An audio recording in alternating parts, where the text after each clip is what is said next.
محترم حاضرین و سامعین، دینی ملی بھائیوں، بزرگوں، پیارے بچوں، پردہ نشین خواتین اسلام، میں نے ابھی آپ کے سامنے خطبہ مسنونہ کے بعد جو آیت پڑھی ہے وہ آیت سورۃ نون کی ہے۔ پیارے رسول محمد صلی اللہ علیہ وسلم جن کے ذریعے اللہ رب العالمین نے اس دین کو مکمل کیا، وہ آخری نبی و آخری رسول جن پر اسلام مکمل ہوا، اور اللہ رب العالمین نے اس دین کو سرٹیفائیڈ کر دیا کہ یہی دین جس سے میں راضی ہوں وہ اسلام ہے، وہ نبی صلی اللہ علیہ وسلم کے ذریعے سے مکمل ہوا۔ آپ صلی اللہ علیہ وسلم محسن انسانیت ہیں۔ آپ صلی اللہ علیہ وسلم تمام انبیاء میں اولو العزم پیغمبروں میں سے ہیں، افضل نبی ہیں، افضل رسول ہیں۔ یہ ماہ جو ماہ ربیع الاول ہے، اسی میں تاریخ پیدائش، تاریخ وفات ہے پیارے رسول اللہ صلی اللہ علیہ وسلم کی۔ آپ صلی اللہ علیہ وسلم پوری دنیا کے لیے محسن انسانیت ہیں۔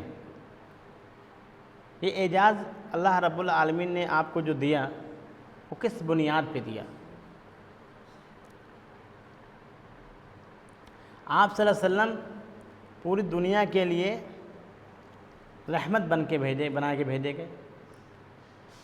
اللہ رب العالمین نے قرآن مجید میں کہا ہے وَمَا أَرْسَلْنَاكَ إِلَّا رَحْمَةً لِلْعَالَمِينَ، ہم نے آپ کو اے نبی نہیں بھیجا مگر تمام انسانوں کے لیے، تمام عالم کے لیے رحمت بنا کر کے، سراپا رحمت پیارے رسول اللہ صلی اللہ علیہ وسلم۔ اور آپ صلی اللہ علیہ وسلم کو لوگ مجنون اور دیوانہ کہتے تھے۔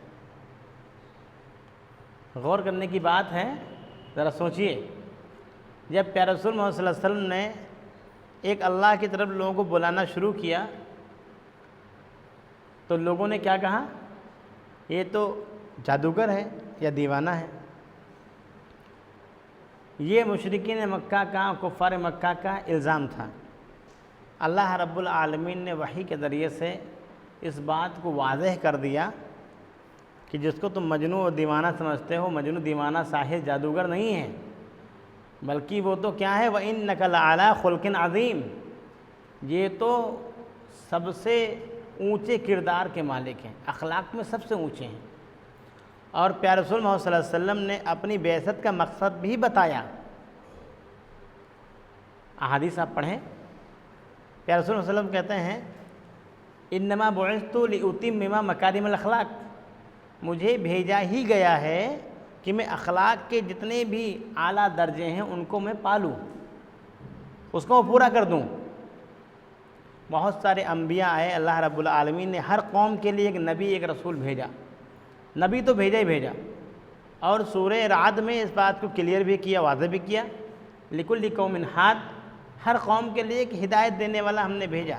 اللہ رب العالمین نے ہم کو اس دنیا میں بھیجا تو ہماری ہدایت اور رہنمائی کا بندوبست بھی کیا۔ یہ اللہ کا فضل ہے، اللہ کا کرم ہے، اللہ کی رحمت ہے۔ ہر قوم میں، یہاں تک کہ ایک وقت میں کئی نبی آئے، ایک ہی وقت میں۔ جب ہم تاریخ کا مطالعہ کرتے ہیں، اسلامی تاریخ کا، قرآن و حدیث پڑھتے ہیں تو ہمیں اس بات کے ثبوت ملتے ہیں کہ ایک وقت میں کئی نبی، ہر قوم کے لیے الگ الگ نبی۔ جیسے ابراہیم علیہ السلام کے ٹائم پہ لوط علیہ السلام بھی تھے،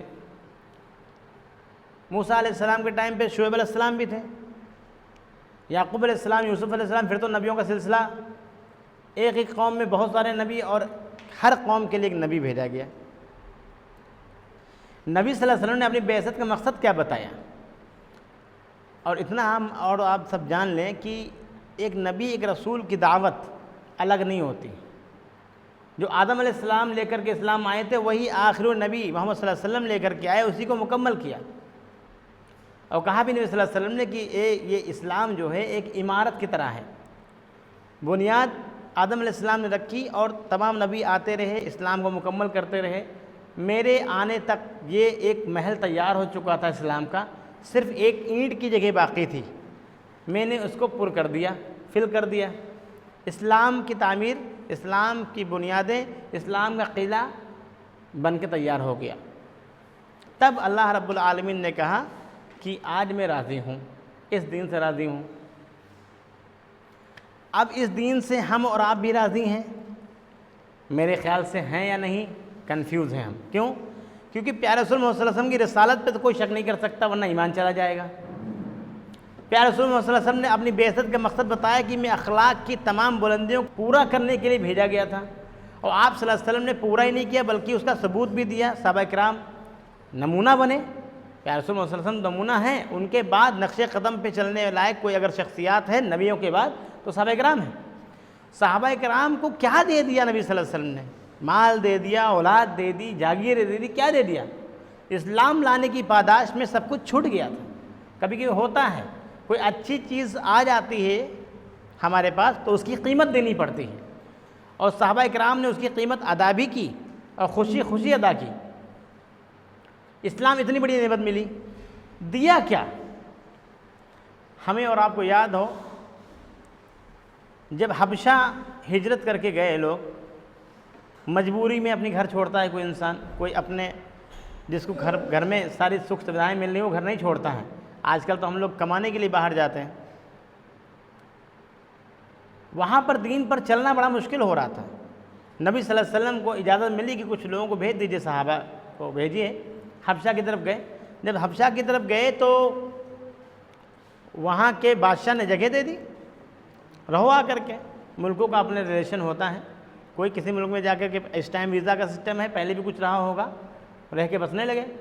کفار مکہ کو یہ چیز بڑی گزری، بہت ناگوارا ہوا کہ ہمارے لوگ ایک نیا دین لے کر کے آئے، اس پر عمل کیا، ہم نے پریشان کیا تو بھاگ گئے، دوسرے ملک نے پناہ دے دی، وہاں وفد کی شکل میں گئے۔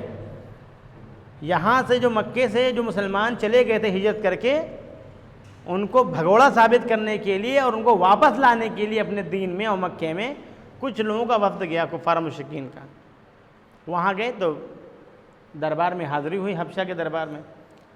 وہاں پر جب دونوں لوگوں کی بات چیت سنی گئی، جب پہلے لوگ پہنچے کہ ہمارے یہاں سے کچھ لوگ باغی بھاگ آئے ہیں، اپنے آبائی دین کو چھوڑ دیا ہے، جو ان کے باپ دادا کا دین تھا اس پر وہ باقی نہیں رہے، نیا دین لائے اور یہاں بھاگ آئے ہیں، ہم ان کو واپس لے جانا چاہتے تھے۔ بڑا حبشہ کا بادشاہ انصاف پسند تھا، اس نے کہا دوسری پارٹی کو بلاؤ، جو لوگ آئے ہیں ان کو بلایا۔ میں یہ واقعہ کیوں بیان کر رہا ہوں؟ اس واقعے میں جعفر بن ابی طالب تھے، انہوں نے حبشہ کے بادشاہ کے سامنے جو بات رکھی تھی وہ بات غور کرنے کی۔ صحابہ کرام کو دیا کیا تھا؟ جعفر بن ابی طالب نے اپنی بات رکھی بادشاہ کے سامنے اور کہا کہ ہم ایسی قوم تھے کہ ہم چھوٹی چھوٹی باتوں پر لڑتے رہتے تھے، جھوٹ بولتے تھے، زناکاری عام تھی، ساری برائیاں جو مکے میں تھیں تمام برائیوں کو بیان کیا۔ اس کے بعد میں کہا پھر اللہ رب العالمین نے اپنی رحمت کا دروازہ کھولا اور ہم کو ایک نبی دیا، اس نے ہم کو بندوں کی بندگی سے نکال کر کے، مطلب مخلوق کی بندگی سے خالق کی بندگی کی طرف دعوت دی اور ہم نے لبیک کہا۔ اس نبی نے کہا کہ جھوٹ بولنا چھوڑ دو، ہم نے جھوٹ بولنا چھوڑ دیا۔ اس نبی نے کہا کہ تمام خرافاتیں چھوڑ دو، ہم نے چھوڑ دیا۔ ہمارے اندر جتنی بھی کمیاں تھیں اس نے اگر پوری کر دی، ہم نے اس کی بات مان لی۔ اب یہ لوگ چاہتے ہیں کہ ہم پھر وہی پرانی ڈگر پہ چلیں، پرانے دین پہ آ جائیں، اور وہ سب جو ہم نے چھوڑ دیا ہے اس نبی کے کہنے پہ پھر سے کرنے لگے۔ نجاشی نے، حبشہ کے جو بادشاہ تھا، اس نے ان لوگوں کو بھگا دیا جو لینے آئے تھے۔ اسی لیے کہتے ہیں اگر ہمارے اندر کوالٹی ہوگی، اوصاف ہوں گے، اچھے اخلاق ہوں گے تو لوگ اپنے ملکوں میں بسائیں گے۔